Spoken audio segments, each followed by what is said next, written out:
एक अग्रवाल साहब हमारे यहाँ भी रहते थे, बहुत बढ़िया, बहुत बड़े सेठ, नगर सेठ बोलते थे उनको, बहुत पैसा था उनके पास। एक बार उनका नंबर आ गया, यमराज जी उनको लेने आ गए।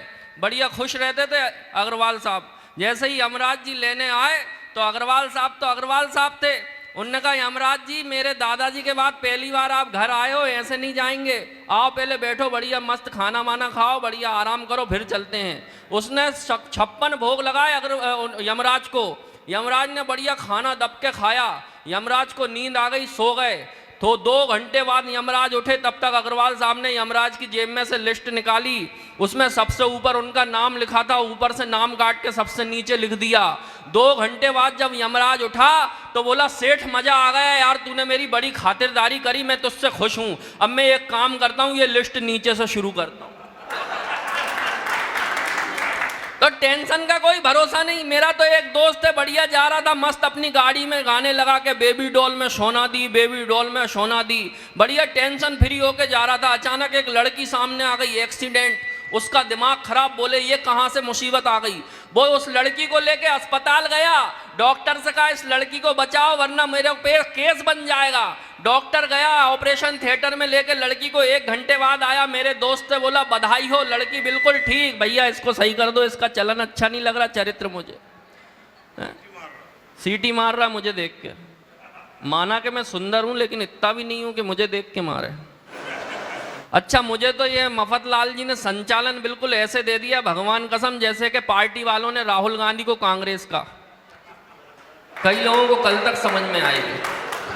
ये व्यंग होते हैं छोटे छोटे, हम बीच बीच में ये भी करते जाएंगे। तो मैं कह रहा था टेंशन मत लो, क्योंकि वो लड़का जब उस लड़की को लेके गया कि डॉक्टर के पास कि इस लड़की को बचा लो नहीं तो मेरे ऊपर केस हो जाएगा, डॉक्टर उसको ऑपरेशन थिएटर में ले गया, 1 घंटे उसका इलाज किया, जैसे तैसे उसको बचाया और आया। बोले बधाई हो, लड़की एकदम ठीक, मेरे दोस्त की टेंशन खत्म। डॉक्टर बोला बधाई हो, तुम बाप बनने वाले हो। उसका दिमाग खराब, बोले मैं तो इसको जानता ही नहीं, मैं कहां से इसके बच्चे का बाप। डॉक्टर बोला वो कह रही मेरी याददाश्त चली गई, ये लेके आया, यही मेरे बच्चे का बाप होगा। डॉक्टर ने कहा भाई डीएनए टेस्ट करा लो। डीएनए टेस्ट होने गया, 2 दिन बाद डीएनए टेस्ट हुआ। जब रिपोर्ट आई तो डॉक्टर ने कहा बधाई हो, आप उस लड़की के बच्चे के बाप नहीं हैं। मेरा दोस्त खुश। डॉक्टर ने कहा क्योंकि तुम तो बाप ही नहीं बन सकते। उसका दिमाग खराब। समस्या ये नहीं कि बाप नहीं बन सकता, अब ठहाके और तालियां बचा के रखना। बताना कवि सम्मेलन कैसा सुनना चाहते हो। उसका दिमाग इसलिए खराब नहीं हुआ कि बाप नहीं बन सकता, उसने सोचा यार जब बाप नहीं बन सकता तो घर में जो 3 खेल रहे,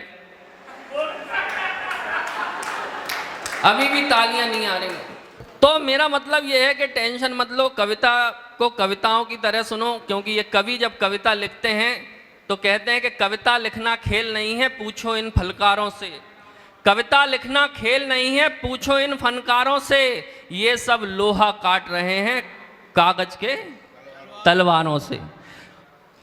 किसी बड़े कवि ने कहा, दोस्तों मैं देखिए बड़ी गंभीर बात करना चाहता हूँ, हम लोग आपको हंसाएंगे भी, गुदगुदाएंगे भी, लेकिन थोड़ा सा समझ सकते हैं माहौल वैसा है, लेकिन थोड़ा सा आप कवियों को भी मन देंगे, क्योंकि बड़ी दूर से ये कवि आए हैं, ट्रेनों में यात्रा करके आए हैं। कई तो जैसे मुकेश मनमोजी हैं, इनको ट्रेन नहीं मिली थी, इनका दूसरी जगह कार्यक्रम था, वहाँ से परेशान होकर टैक्सी लेके भोपाल आए, भोपाल से फिर इन्होंने दूसरी गाड़ी ली, फिर यहाँ आगरा तक वंदे भारत थी क्योंकि उन्हें समय से पहुँचना था, वंदे भारत आगरा तक आए, फिर आगरा से टैक्सी करके फिर मथुरा आए। ऐसे कष्ट ले के लोग यहाँ पे केवल इसलिए आए हैं कि आप भी थोड़ा सा उनको मन दें। कविता होती क्या है? देश के बड़े कवि हैं प्रकाश पटेरिया, उन्होंने कहीं कहा कि गुरु नानक संत कबीर जायसी के आंगन में पली हुई, कवि केशव के घर के बाहर निकली रत्नों में मड़ी हुई। जब मीरा की करताल बजी तो कृष्ण भक्ति में लीन हुई, मतिराम बिहारी घनानंद को मिली प्रेम में मड़ी हुई। जो जगन्नाथ रत्नाकर को गंगा अवतरण कराती है, ऋषि वाल्मीकि की वो पावन बेटी कविता कहलाती है। उस कविता के सम्मान में ये कवि यहाँ आए हैं, तो आपसे निवेदन है कि थोड़ा सा समय उनको भी दे दीजिए, क्योंकि गौर से कुछ सुनो और सुनकर बुनो। मन मिलाओगे तो मन में उतर जाएंगे, वरना पंछी हैं ये तो बहुत दूर के, बोलियां बोलकर अपनी उड़ जाएंगे। मैं तो प्रणाम करता हूँ मनोज भाई साहब को, मनोज गोयल जी को, मेरे पास इनका फ़ोन आया, बोले दीपक दनादन एक कवि सम्मेलन में आना है तुम्हें मेरे जन्मदिन पे। मैंने कहा जी भाई साहब मैं आ जाऊंगा।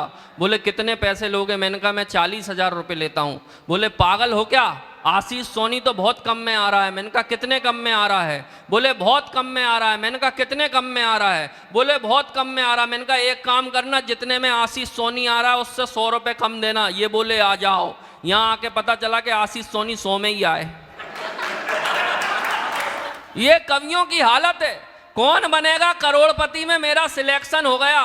भगवान कसम अमिताभ बच्चन ने मुझसे पूरे 15 सवाल पूछे, 14 सवालों के मैंने बिल्कुल ठीक ठीक जवाब दिए दादाजी। अमिताभ बच्चन ने मुझसे 14 सवालों के जवाब पूछे, मैंने ठीक ठीक दिए और 5 करोड़ जीत गया विधायक साहब। लेकिन जैसे ही अमिताभ बच्चन ने मुझसे 15वां सवाल पूछा, मुझे जवाब आता था, जानबूझ के जवाब नहीं दिया और 7 करोड़ हार गया। अमिताभ बच्चन ने मुझसे पूछा कि बताओ इस पूरे देश में सबसे कम बजट का कवि सम्मेलन कौन करा सकता है। भगवान कसम 7 करोड़ हार गए, लेकिन मनोज गोयल जी का नाम नहीं लिया। ये हालत है। बनिया बनिया का मतलब ही होता बनिए बिगड़िए मत। वो तो एक शेख आया मथुरा, अचानक 10 दिन बाद उसकी तबीयत खराब हो गई। जब तबीयत खराब हो गई तो हॉस्पिटल ले गए, तो उन्होंने कहा साहब इनको खून की कमी है, खून देना पड़ेगा। अब उनका वो ग्रुप ही मैच नहीं हो रहा था, तो पता चला हमारे मनोज भाई साहब का ग्रुप मैच हो गया। तो उन्होंने कहा यार हमारे मथुरा की इज्जत है, पूरे विश्व में मथुरा की इज्जत है, ऐसे नहीं जानी चाहिए एक खून के कारण। तो हमारे मनोज गोयल जी गए, उस शेख को खून दिया, शेख बच गया। शेख ने खुश होकर मनोज गोयल जी को मर्सरीज कार गिफ्ट कर दी। मनोज गोयल जी ने कहा यार ये नहीं मालूम था कि थोड़ा सा खून देने में मर्सरीज मिलती है। लेकिन खून तो मनोज गोयल जी का चले कब तक। भगवान कसम 15 दिन में खून फिर खत्म।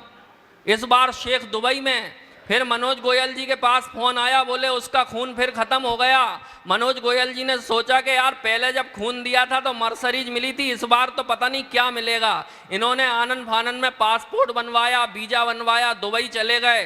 दुबई में जैसे ही इन्होंने मनोज गोयल जी ने शेख को खून दिया, शेख को होश आया, शेख उठा और अपनी तालियां मजबूत करना और तैयार रहना ठहाकों के लिए। जैसे ही खून दिया शेख को होश आया, शेख उठा, जेब में से पर्स निकाला, मनोज गोयल जी को 100 का नोट दिया। मनोज जी का दिमाग खराब, बोले क्यों रे पिछली बार तुझे खून दिया था तो तूने मर्सरीज कार दी थी, इस बार 100 का नोट। शेख का जवाब मजेदार लगे तो अपनी ताली और ठहाकों से बताना कि आप कवि सम्मेलन को कवि सम्मेलन बनाना चाहते हो। मनोज गोयल जी ने कहा क्यों रे, पहली बार जब तुझे खून दिया तो तूने मर्सरीज कार दी थी और अब दिया तो 100 का नोट। शेख बोला अब तो मेरे अंदर भी मनोज गोयल का खून है।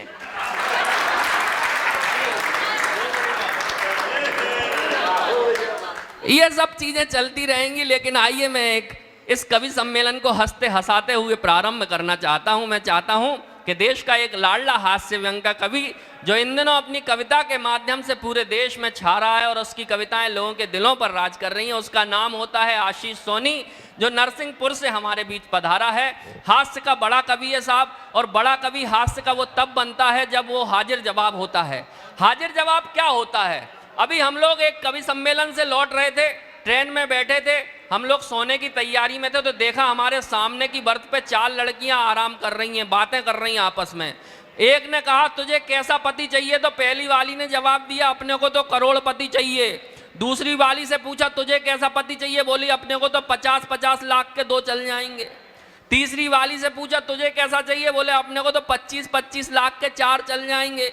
भगवान कसम इससे पहले चौथी कुछ बोलती, आशीष सोनी उठे, उन चारों को अपने विजिटिंग कार्ड दिए, बोले देखो ऐसा है अभी तो मैं सो रहा हूं, जब 1000 पे आ जाओ तो मुझे जगा देना।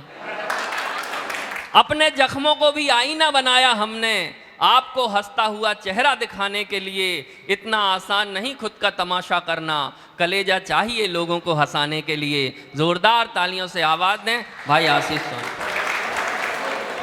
हम सभी के हृदय में विराजमान, जिनका कि आज जन्मदिन है, हम सभी एकत्रित हुए हैं बड़े हर्षोल्लास से। आदरणीय मनोज गोयल जी के जन्म दिवस पर मैं बहुत बहुत शुभकामनाएं देता हूं। 4 पंक्तियों से आपके हृदय में उतरने का प्रयास करता हूं, सुनिएगा। मंच का भी ध्यान चाहूंगा कि पति मेरे परम ईश्वर स तुमको मान देंगे हम।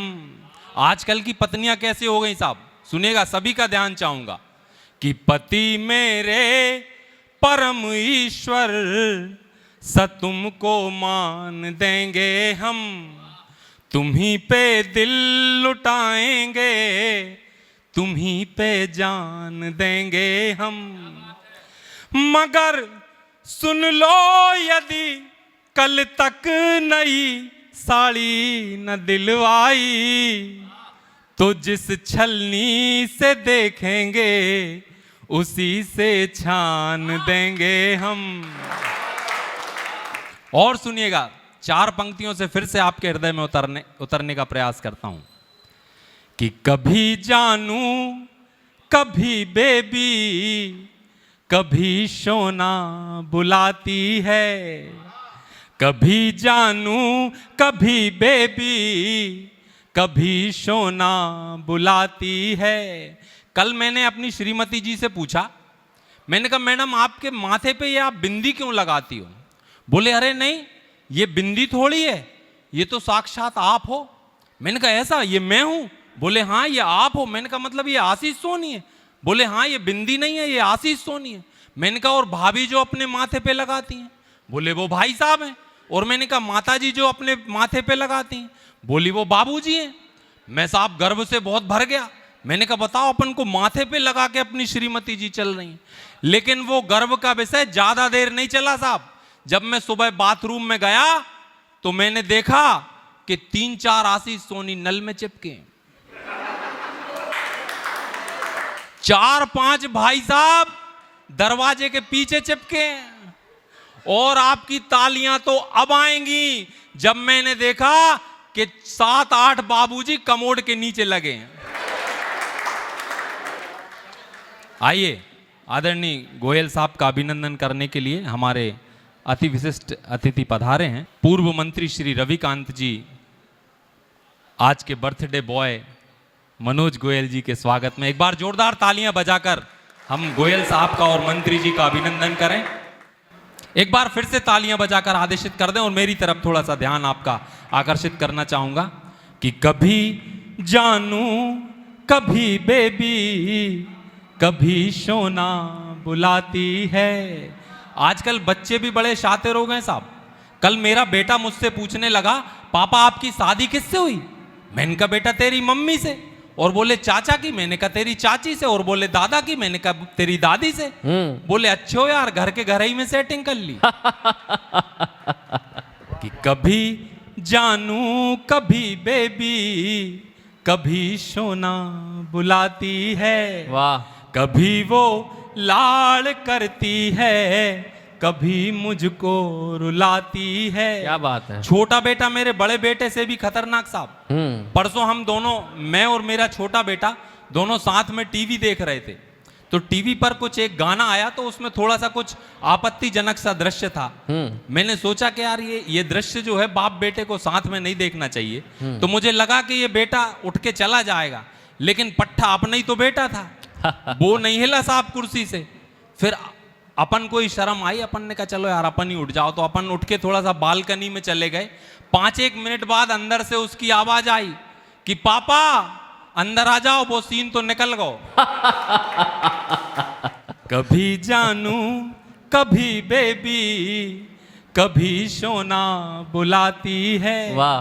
कभी वो लाड़ करती है, कभी मुझको रुलाती है। वाह। हमारे दीपक भाई साहब शुक्ला जी देश के बड़े कवि हैं, बड़े संचालक हैं, मेरे बचपन से बड़े मित्र हैं और मेरे बड़े भाई हैं। लगभग 45 साल के हो गए थे साहब, इनकी थोड़ी देर से शादी हुई। जब लगभग 45 साल के हो गए थे तो हमारे पास इनका फोन आया, बोले आशीष चलो यार एक लड़की देख हुए चल लें। हमने कही चलो बड्डे।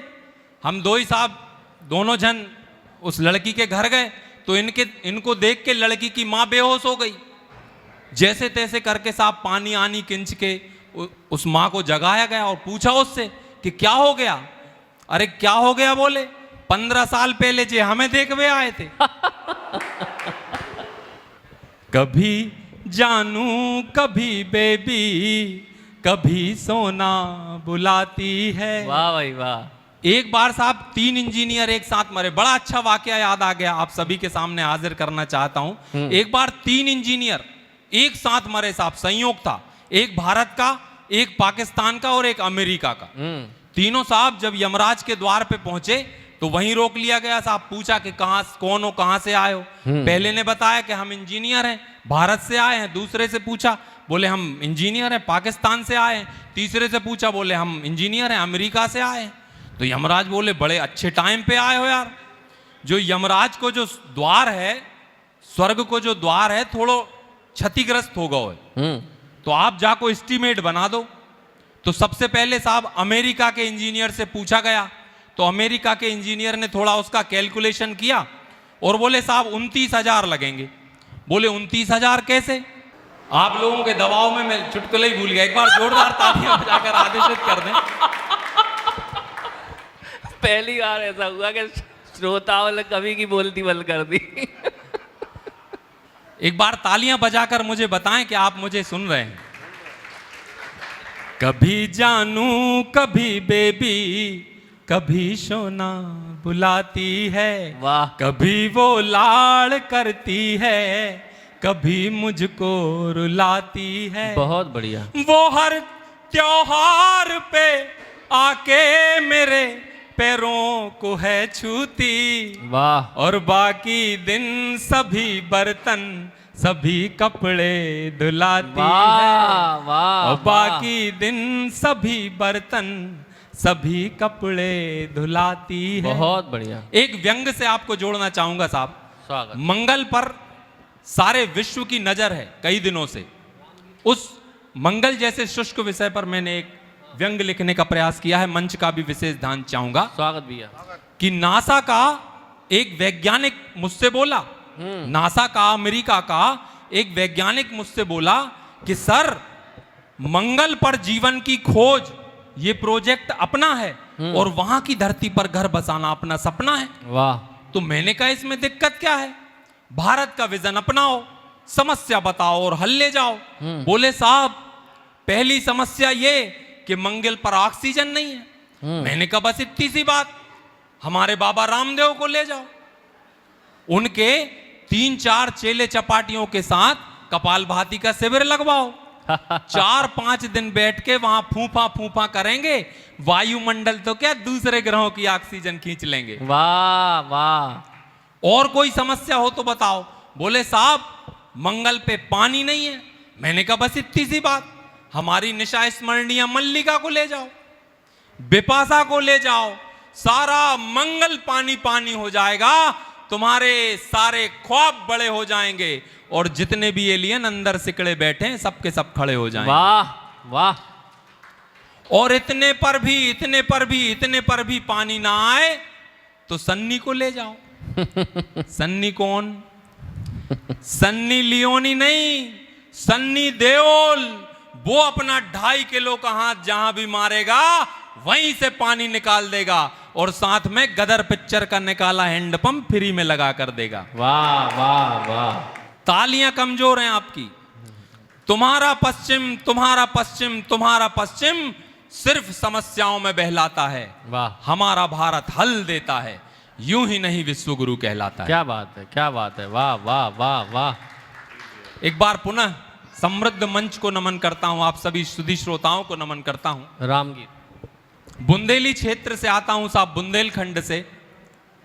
अपनी पत्नी के चरणों में प्रणाम करता हूं जिनके आशीर्वाद से मैं कवि हुआ और उन्हीं के चरणों में समर्पित मेरी ये कविता, स्वागत। जिसकी मूल पंक्तियां हैं, तन्नक सी बात में तुम भुकर भुकर जात हो। वाह। बुंदेली में भुकरने का अर्थ होता है रूठना। कभी कभी खीर कभी पुलाव पकात हो, कभी कभी खीर कभी पुलाव पकात हो, मनो बासमती चावल तुम रोज ही बनात हो। हमें देव इत्तो सो, तन्नक सो, मिट्ठू सो, मिला के घी शक्कर तुम कुकर कुकर खात हो। वाह। और तन्नक सी बात में तुम भुकर भुकर जात हो। क्या बात है। वाह वाह वाह वाह। रोटी की लोई खो नक्सासी बेलत हो, रोटी की लोई खो नक्सासी बेलत हो, पटा और बेलन से क्रिकेट सी खेलत हो, जली कच्ची रोटी हमें जबरई खोआत हो। वाह। और हमने कचू कह दई तो बिफर बिफर जात हो। वाह वाह। तन्नक सी बात में तुम भुकर भुकर जात हो। क्या बात। कुंभकर्णी नींद तुम रोजी ना लेत हो, कुंभकर्णी नींद तुम रोजी ना लेत हो, खर्राटे भर भर के प्राण खाए ले थो, वाह। और लंबे बिछोने में आहा। हम सोए कोने में। लंबे बिछोने में हम सोए कोने में, तुम पूरे बिस्तर पे पसर पसर जात हो, वाह। और तन्नक सी बात में तुम भुकर भुकर जात हो। वाह। और अंतिम पद पर आप सभी का विशेष ध्यान चाहूंगा स्वागत स्वागत। कि नित्य सुबह शाम भगवान है मना रहे हैं, नित्य सुबह शाम भगवान है मना रहे हैं, उठा ले तुम्हें दुनिया से हम घंटी बजा रहे हैं। नित्य सुबह शाम भगवान है मना रहे हैं, उठा ले तुम्हें दुनिया से हम घंटी बजा रहे हैं। यमदूत तो आ रहे हैं, तुम्हारी फोटो भी ला रहे हैं, मनो मेकअप के चक्कर में बरक बरक जात हो। वाह, और क्या बात सी है। बात वाह में वाह वाह तुम वाह भुकर भुकर वाह जात। वाह वाह वाह। मजा आए रहो कि ना आए रहो? आए रहो तो एक बार जोरदार तालियां बजाकर बताएं। मित्रों, आजकल सोशल मीडिया पूरे देश पे, पूरे विश्व में छाया हुआ है। पहले का जो नायक हुआ करता था, वो जब अपनी प्रेमिका से, अपनी नायिका से प्रणय निवेदन करता था तो कहता था कि मैं चांद तारे तोड़ के ले आऊंगा नीचे। लेकिन आज का जो नायक है, उससे घर के पीछे के पेड़ पे अमरूद जो लगे वो ही नहीं तोड़े जा रहे हैं। तो नायिका भी उसको ऐसा मतलब नायक जो है अपनी नायिका को ऐसे प्रलोभन दे रहा है। हाँ। जो सोशल मीडिया से जुड़े हैं, मैंने सोशल मीडिया पर आधारित एक प्रतिगीत पैरोडी तैयार की है। आप सभी का ध्यान चाहूंगा। निश्चित तौर पर आज का जो सोशल मीडिया है, इस पर आपको बहुत अच्छी लगेगी। आपकी अदालत में हाजिर करता हूं। मंच पर भी मैं शायद पहली बार सुना रहा हूं, तो आप सभी का विशेष ध्यान चाहूंगा। सुनिएगा। स्वागत भैया। कि भेज दो मुझको तुम रिक्वेस्ट, हाँ। मैं झट से कर लूंगा एक्सेप्ट। नायक नायिका से कह रहा है साहब, सुनिएगा। कि भेज दो मुझको तुम रिक्वेस्ट, वाह। मैं झट से। ये भैया किसका प्रोडक्ट है? कृपया ले जाए, क्योंकि ये तो देश का भविष्य है, लेकिन ये हमारा वर्तमान खराब कर सकता है। तो इसकी माताजी, आदरणीय माताजी, आदरणीय पिताजी से आग्रह करता हूं कि कृपया इसे गोद में बिठा लें। अच्छा, हाँ बैठा है तो बैठे रहे। एक बार जोरदार तालियां इस बच्चे के लिए। देखिए बच्चों के मनोभाव। सुनिएगा साहब, पुनः मुझसे जुड़िएगा। कि भेज दो मुझको तुम रिक्वेस्ट, मैं झट से कर लूंगा एक्सेप्ट। सारी पोस्ट तेरी लाइक करूंगा, वाह। सारी पोस्ट तेरी लाइक करूंगा, ना लूंगा मैं रेस्ट। वाह। भेज दो मुझको तुम रिक्वेस्ट, बहुत बढ़िया। मैं झट से कर लूंगा एक्सेप्ट। क्या बात। आदरणीय का स्वागत करिए एक बार जोरदार तालियां बजाकर। सुनिएगा साहब। कि वो चाहे फेसबुक होवे, हाँ। या चाहे व्हाट्सएप होवे, वाह। वो चाहे फेसबुक होवे, आहा। या चाहे व्हाट्सएप होवे, वाह। हर जगह फॉलो करूंगा, आहा। वो चाहे ट्विटर होवे। क्या बात है, वाह। हर जगह फॉलो करूंगा, आहा। वो चाहे ट्विटर होवे। वाह। ट्वीट पे रीट्वीट करूंगा, वाह। ट्वीट पे रीट्वीट करूंगा, फ्रेंड बनूंगा बेस्ट। वाह। भेज दो मुझको तुम क्या बात है, रिक्वेस्ट, वाह वाह वाह। मैं झट से कर लूंगा एक्सेप्ट। वाह। अगला बंद देखिएगा साहब, नायक नायिका को क्या प्रलोभन देता है। स्वागत। कि मेरे इनबॉक्स में आओ, आहा। हाय हेलो कर जाओ। वाह। मेरे इनबॉक्स में आओ, हाय हेलो कर जाओ। वाह। बाकी सब मुझ पर छोड़ो, आहा। तनिक भी ना सकुचाओ। बाकी सब मुझ पर छोड़ो, तनिक भी ना सकुचाओ। मैसेज बॉक्स तेरा फुल भर दूंगा, मैसेज बॉक्स तेरा फुल भर दूंगा, कर लेना एडजस्ट। वाह। भेज दो मुझको तुम क्या बात है, रिक्वेस्ट, वाह मैं वाह झट वाह से वाह कर वाह। लूंगा एक्सेप्ट। बहुत बढ़िया भैया, वाह वाह। अगला बंद देखिएगा साहब, वो नायक सोशल मीडिया के इस दौर पर और क्या प्रलोभन देता है हाँ कि टिकटॉक बनाओ। वाह आदरणीय, वाह टिकटॉक बनाओ हाँ या लाइकी पे छा जाओ, वाह हर जगह हिट कर दूंगा, तुम इंस्टाग्राम पे आओ। वाह। हर जगह हिट कर दूंगा, तुम इंस्टाग्राम पे आओ। वाह मान गई तो होगा मेरा, तुम मान गई तो होगा मेरा 56 इंची चैन। वाह भेज दो मुझको वाह, तुम वाह, रिक्वेस्ट, वाह, मैं वाह, झट वाह। से कर लूंगा एक्सेप्ट। वाह अंतिम प्रलोभन साहब, और बड़ा शानदार प्रलोभन नायक अपनी नायिका को देता है, सुनिएगा। स्वागत कि मुझे भी सर्च करो तुम, आहा हाँ लिस्ट में दर्ज करो तुम। वाह मुझे भी सर्च करो तुम, हाँ लिस्ट में दर्ज करो तुम। वाह मैं बैलेंस डलवा दूंगा, आहा दिल से खर्च करो तुम। क्या बात है। मैं बैलेंस डलवा दूंगा, दिल से खर्च करो तुम। मैंने पढ़ लिया पूरा तुमको, वाह। मैंने पढ़ लिया पूरा तुमको, ले लो मेरा टेस्ट, वाह भेज दो क्या बात है, मुझको वाह, तुम वाह, वाह। रिक्वेस्ट, मैं झट से कर लूंगा एक्सेप्ट। वाह सारी पोस्ट तेरी लाइक करूंगा, सारी पोस्ट तेरी लाइक करूंगा, ना लूंगा मैं रेस्ट, वाह। भेज दो मुझको तुम रिक्वेस्ट, बहुत बढ़िया मैं भैया, झट वाह, से वाह, कर वाह, वाह, वाह बहुत बहुत धन्यवाद मित्रों। बहुत बहुत बढ़िया वाह